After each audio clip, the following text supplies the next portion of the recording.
19h passées de quelques secondes. Merci de nous rejoindre sur Al24 News pour cette édition complète de l'information à la une de l'actualité de ce mercredi 14 février. Au moins 103 martyrs et 145 blessés au 131e jour de l'agression sioniste sur Gaza. Alors que les craintes autour d'une incursion à Rafah se précisent, les bombardements ont ciblé plusieurs zones de l'enclave palestinienne.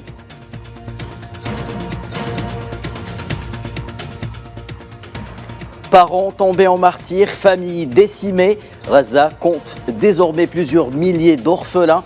Comment vivront-ils alors que certains sont blessés? Vous les écouterez dans ce journal. Ils racontent leur désarroi.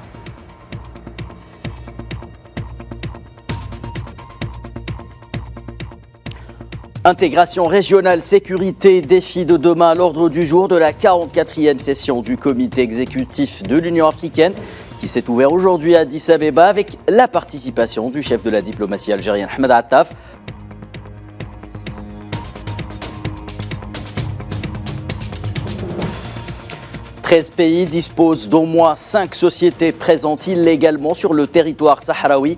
Un rapport épingle le Maroc qui fait étalage et brade des richesses naturelles du peuple sahraoui sous le regard impuissant de la communauté internationale. Nous en parlons dans ce journal.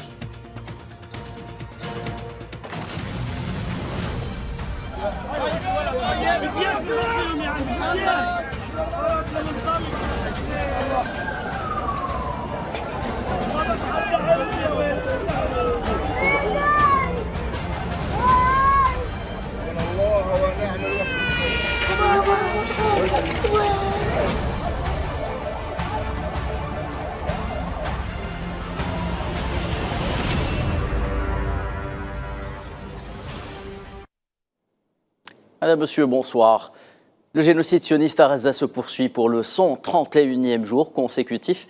Les agressions meurtrières et barbares subies quotidiennement par les civils palestiniens sur l'ensemble de l'enclave de Gaza ont fait durant les dernières 24 heures un bilan macabre de 103 martyrs et 145 blessés dans 11 massacres perpétrés contre les civils et les familles, portant ainsi le bilan global des victimes enregistrées depuis le 7 octobre 2023 à plus de 28 576 martyrs et près de 68 300 blessés.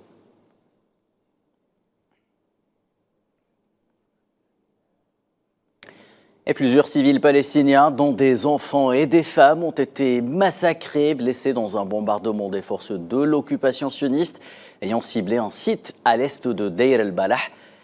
À noter également que les avions militaires de reconnaissance ont ciblé une maison à Nusayrat, au centre de la bande de Gaza.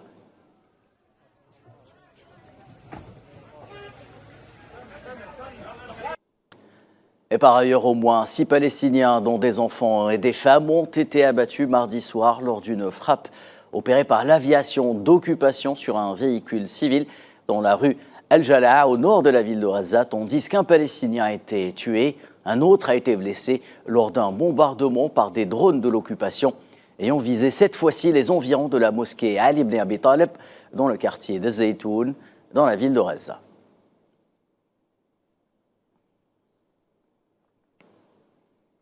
La zone d'El Qarara au nord-est de Khan Younes a été la cible des tirs des hélicoptères sionistes, coïncidant avec des tirs nourris à l'est d'El Marazi. Au moins 3 Palestiniens sont tombés en martyrs et 10 autres ont été blessés à l'intérieur de l'hôpital Nasser sous les balles des tireurs d'élite de l'armée sioniste postés aux alentours du complexe médical.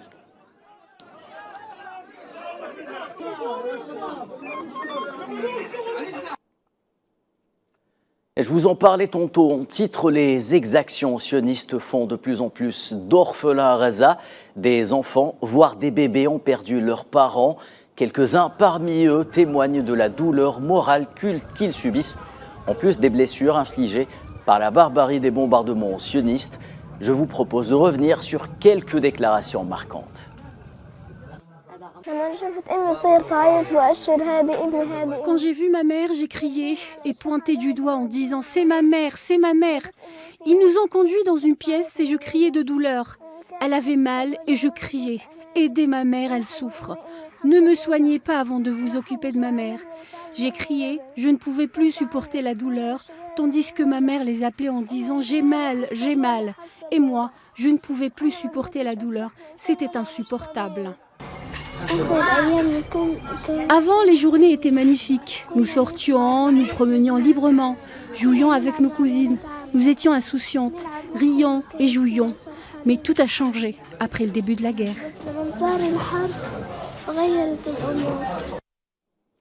Le manque de médicaments dans les hôpitaux de Gaza continue de menacer la vie des dizaines de blessés palestiniens qui s'y trouvent. Une pénurie qui entrave le travail des équipes médicales alors que les structures médicales de Gaza sont déjà au bord du précipice. À Madame Zian Zetouni. Multiplié par 5 voire 6 fois, le nombre de victimes qui tombent au quotidien à l'hôpital Youssef al-Najjar de Rafah ne cesse d'augmenter depuis le début de l'agression sioniste sur Gaza. Le directeur de l'hôpital attribue l'accroissement du nombre de martyrs à l'augmentation du nombre de civils déplacés cherchant refuge à Rafah et à la non-disponibilité des médicaments et du matériel médical.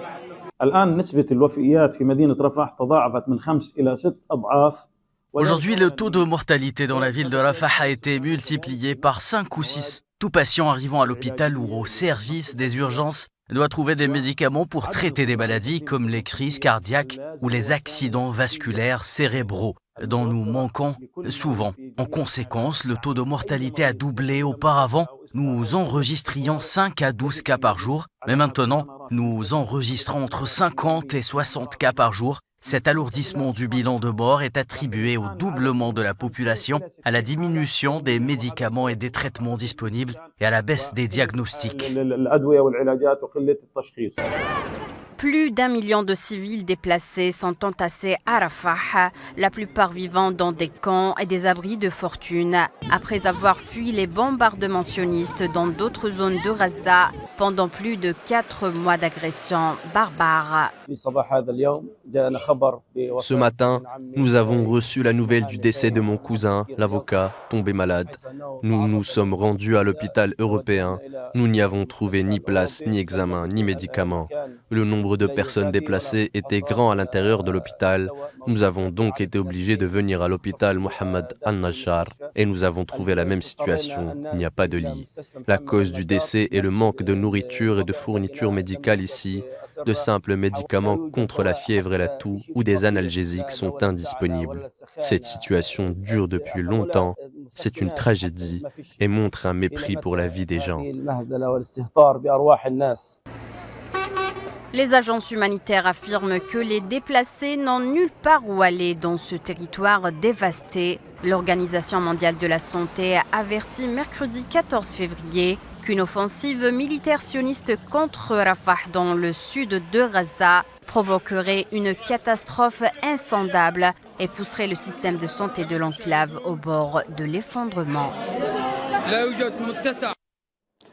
À Rafah, et malgré toutes les mises en garde de la part de la communauté internationale, la menace d'une opération d'incursion terrestre sioniste plane sur les civils, en majorité des déplacés. Cet après-midi, beaucoup d'entre eux ont commencé à plier bagages pour tenter de trouver refuge ailleurs. Rappelons que plus de 1,4 million de Palestiniens se trouvent actuellement dans cette zone située à l'extrême sud de l'enclave palestinienne. La sécurité au poste frontalier nous a dit ce matin de quitter et d'évacuer cette zone. Nous étions à Khan Younes. Les Israéliens nous ont déplacés de Khan Younes à Rafah. Ils nous ont dit d'aller au nord ou à l'ouest de Rafah. Et nous sommes donc arrivés ici, près du poste frontière. Après ce qui s'est passé ce matin, tous les enfants ont eu peur. Ma fille, mes enfants, les enfants de mon frère, ma famille et les voisins. Nous étions tous ensemble et nous voulions tous partir d'ici. Et je vous jure que nous ne savons pas où aller. L'Irlande et l'Espagne demandent à l'Union, devant la menace qui plane toujours justement sur Rafah, le secrétaire général des Nations Unies, Antonio Guterres, a mis en garde contre les conséquences d'une éventuelle agression militaire sioniste à grande échelle à Rafah. Dans une brève interview avec des journalistes tenue mardi, Guterres a évoqué l'effondrement de l'ordre public à Gaza et a évoqué les restrictions imposées par l'entité sioniste qui limite la distribution de l'aide.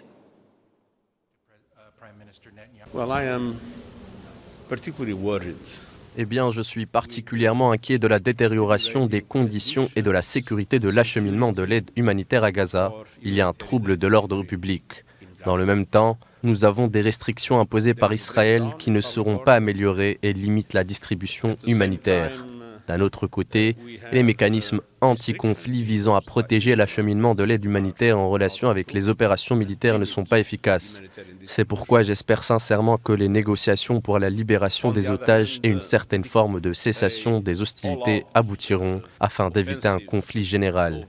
Une offensive sur Rafah, où se trouve le cœur du système humanitaire, cela aurait des conséquences dévastatrices.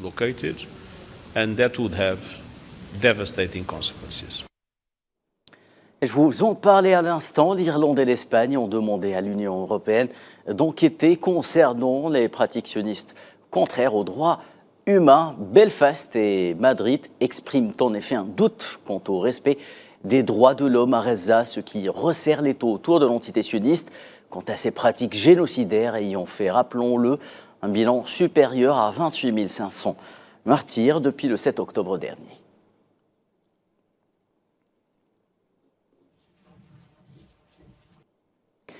De son côté, le patron de l'Agence des Nations Unies pour les réfugiés palestiniens, UNRWA, Philippe Lazzarini, a déclaré mardi que les appels à son démantèlement manquaient de vision et que mettre fin au mandat de l'UNRWA affaiblissait la capacité du monde à répondre à la crise humanitaire à Gaza.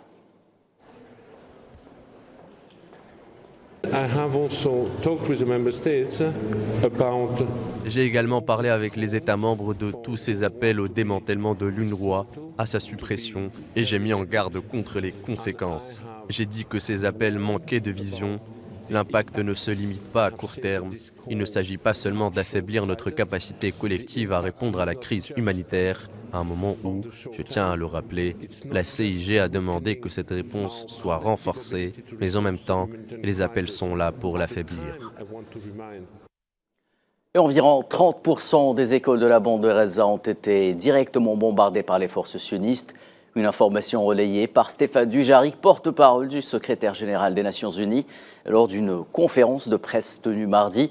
Dujarric a transmis les informations qu'il a reçues du Bureau des Nations Unies pour la coordination des affaires humanitaires OCHA, rapportant que les travailleurs humanitaires de la région examinaient des images satellites pour mesurer l'impact des attaques sionistes sur les infrastructures du secteur de l'éducation à Gaza.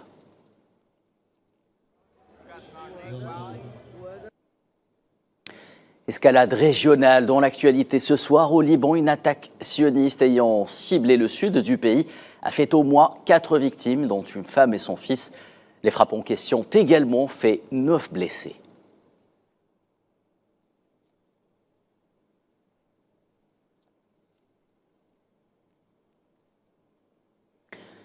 Le chef de file du Hezbollah, Hassan Nasrallah, a déclaré mardi que les frappes contre l'entité sioniste ne prendraient fin que lorsque l'agression contre Gaza cesserait, affirmant que les efforts diplomatiques déployés jusqu'à présent pour mettre un terme aux hostilités le long de la frontière libanaise semblaient ne profiter qu'à l'entité sioniste.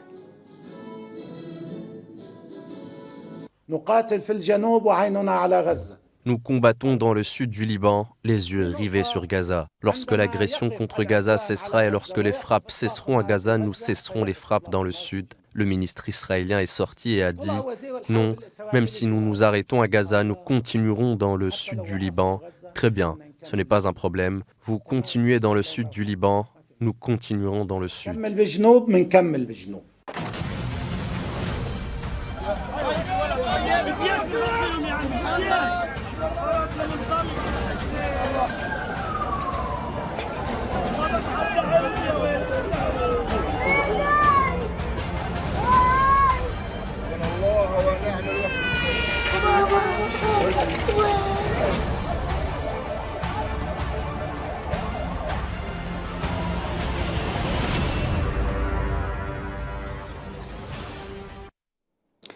Voilà en ce qui concerne les derniers développements dans le dossier palestinien, ouvrant À présent, la page africaine, coup d'envoi de ce mercredi à Addis Abeba de la 44e session ordinaire du comité exécutif de l'Union africaine. Ces travaux s'inscrivent dans le cadre des préparatifs du 37e sommet des chefs d'État et de gouvernement de l'Union africaine, prévu les 17 et 18 février courants, sous le thème « L'éducation d'une Afrique adaptée au XXIe siècle ». Ne cesse jour après jour d'accroître nos préoccupations, nos angoisses et notre amertume. La violence, sous ses formes les plus brutales, serait-elle en train de s'installer définitivement comme moyen unique de résolution des différends? Dans une ère qui n'a cessé de se réclamer des valeurs et principes dits démocratiques, il est paradoxal et profondément choquant que le recours à la violence aveugle soit accepté dans le silence et l'amnésie de presque toutes les grandes puissances du monde. La question palestinienne était tout naturellement bien présente dans l'agenda africain à Addis Abeba. Le président de la commission de l'Union africaine, Moussa Faki, a déclaré que Gaza fait face actuellement au pire génocide de l'histoire. Les souffrances du peuple palestinien, spolié de ses droits fondamentaux à la liberté et à la construction d'un État viable et souverain, se doublent sous nos yeux d'une guerre d'extermination sans nom dans l'histoire. Nous avons, aux premières heures de cette guerre et des atrocités innommables qui l'accompagnent, appelé à la cessation des hostilités, à la libération de tous les otages et prisonniers et à l'engagement résolu pour une solution politique fondée sur les principes des deux États, vivant en paix et en respect du droit international, dans la sécurité totale des peuples palestiniens, israéliens et de tous les peuples de la région. La paix et la sécurité ne sont possibles qu'avec la justice et la reconnaissance des droits fondamentaux de tous. Elle n'est possible qu'avec la protection des civils. Je voudrais ici me féliciter de la décision de la Cour internationale de justice et saluer le ferme engagement de la République d'Afrique du Sud à cet effet. Le chef de la diplomatie algérienne, Ahmed Attaf, a pris part ce mercredi aux travaux de la 44e session ordinaire du comité exécutif de l'Union africaine. À l'ordre du jour, rappelons-le, figure l'examen de plusieurs questions liées aux développements internationaux et régionaux, ainsi qu'à l'action africaine conjointe au plan sécuritaire, politique, économique et social.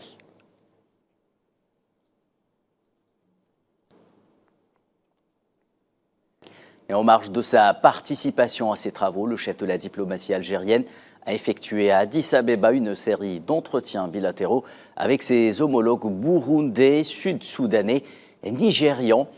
Outre les questions bilatérales, les discussions ont abordé les points de vue concernant les développements de la situation dans la région sahélo-saharienne et mis l'accent sur l'importance de promouvoir les solutions pacifiques en vue du règlement des crises et conflits.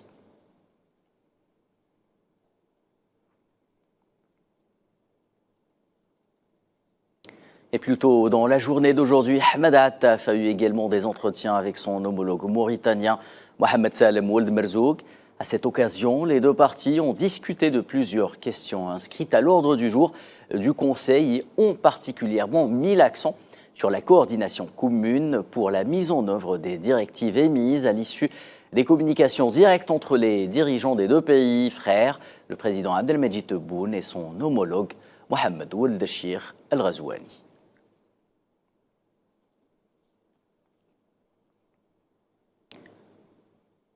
Et dans un tout autre contexte, Ahmed Attaf a reçu cet après-midi un appel téléphonique du secrétaire d'État américain Anthony Blinken. L'entretien s'inscrit dans le cadre de la concertation régulière que les deux ministres se sont engagés à maintenir entre eux sur les grandes questions internationales et régionales d'intérêt commun, précise un communiqué des services de la diplomatie algérienne. Les échanges ont particulièrement porté sur les derniers développements de la situation à Gaza, ainsi que sur les efforts diplomatiques déployés par l'Algérie au Conseil de sécurité dont le but de donner un effet exutoire aux mesures provisoires prononcées par la Cour internationale de justice.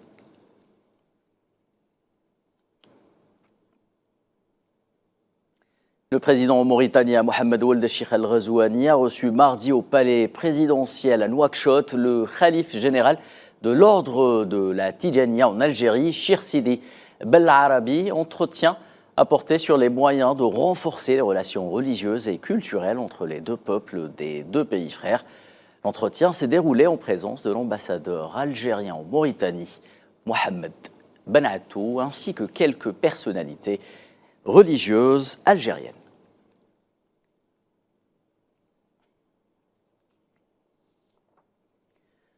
Étendant son réseau d'agences dans le pays du Sahel, l'Algérienne Union Bank ouvre sa deuxième succursale en Mauritanie. Après l'agence de Nouakchott, inaugurée au mois de septembre dernier, l'Algérienne Union Bank a procédé ce mercredi à l'ouverture de sa seconde agence au pays, une agence implantée dans la zone industrielle de la ville de Nouadhibou. Le ministre algérien de l'Agriculture, Youssef Chorfa, a affirmé mardi depuis la tribune du Conseil de sécurité de l'ONU que la question de la sécurité alimentaire est intimement liée au respect du droit international en toute impartialité, loin du principe de deux poids, deux mesures. Lors de son intervention en tant que représentant de l'Algérie au dialogue de haut niveau du Conseil de sécurité consacré à l'impact du changement climatique et l'insécurité alimentaire sur la paix et la sécurité internationale, Youssef Chorfa a réaffirmé dans ce sens la position de l'Algérie qui appelle la communauté internationale et à sa tête l'organe suprême des Nations Unies à prendre leurs responsabilités, à stopper la souffrance du peuple palestinien. Devenue l'une des pratiques criminelles et contraires au droit international les plus pratiquées par l'occupation marocaine au Sahara occidental, les investissements et les activités économiques des pays tiers dans le territoire sahraoui non autonome mais en attente de décolonisation constituent une atteinte grave aux droits du peuple sahraoui du fait du pillage de ses richesses. Le dernier rapport publié par le Centre d'études de documentation franco-sahraoui fait le bilan des violations économiques des sociétés étrangères au Sahara occidental. Souila Kidal. La dernière colonie d'Afrique est victime depuis des années de convoitises et d'exploitation illégale de richesses. Plusieurs entreprises étrangères persistent dans leurs activités malgré le statut de territoire non autonome en attente de décolonisation du Sahara occidental. Cela va clairement à l'encontre des principes de la responsabilité sociale des entreprises et constitue une violation flagrante des normes internationales de comportement. Depuis le blocage par le Maroc de l'exercice de l'autodétermination par le peuple sahraoui, plusieurs décisions de justice sont venues confirmer l'illégalité de l'exploitation des richesses du Sahara occidental. Malgré cela, Rabat continue d'y inviter des entreprises à mener des activités illégales. Dernièrement, des compagnies sionistes sont venues allonger la liste. L'Espagne, avec 31 entreprises, figure sur le podium des pays ayant des activités illégales en territoire sahraoui. L'exploitation des ressources halieutiques est en son secteur de prédilection. Suivie par la France avec 19 entreprises, la Chine, elle, occupe la 3e place avec 14 entreprises. Vient ensuite dans l'ordre l'Allemagne, le Royaume-Uni, les États-Unis, l'entité sioniste et la Suède. L'utilisation des entreprises pour exploiter les ressources naturelles de la région, en se présentant comme engagées dans des projets d'énergie propre, perpétue l'occupation illégale de 70 à 75% du Sahara occidental, doublée d'un colonialisme effréné pour servir de force de travail au sein de ces entreprises. Le document présenté par la République arabe sahraouite démocratique lors du 26e sommet sur le climat estime que la capacité du Maroc à atteindre ses objectifs climatiques et à se conformer à l'accord de Paris dépend en partie du développement de l'infrastructure des énergies renouvelables dans le Sahara occidental occupé. Ainsi, le Maroc contribue directement à la réalisation des objectifs de l'accord de Paris en utilisant le financement climatique pour promouvoir le développement dans les terres occupées au profit de l'état d'occupation, privant les réfugiés sahraouis d'une assistance et renforçant les inégalités. Le Maroc a ainsi réussi à obtenir jusqu'à fin décembre 2020 un financement climatique de 293,8 millions de dollars provenant des fonds climatiques multinationaux, tandis que l'Algérie et la Mauritanie ont reçu respectivement 13,8 et 74,4 millions de dollars. Ce greenwashing du colonialisme prouve clairement que des projets supposés être axés sur le développement durable et les énergies renouvelables sont utilisés pour justifier et renforcer une occupation illégale et controversée. C'est la fin de ce 19h. Merci de l'avoir suivi. Excellente suite des programmes sur Al 24 News.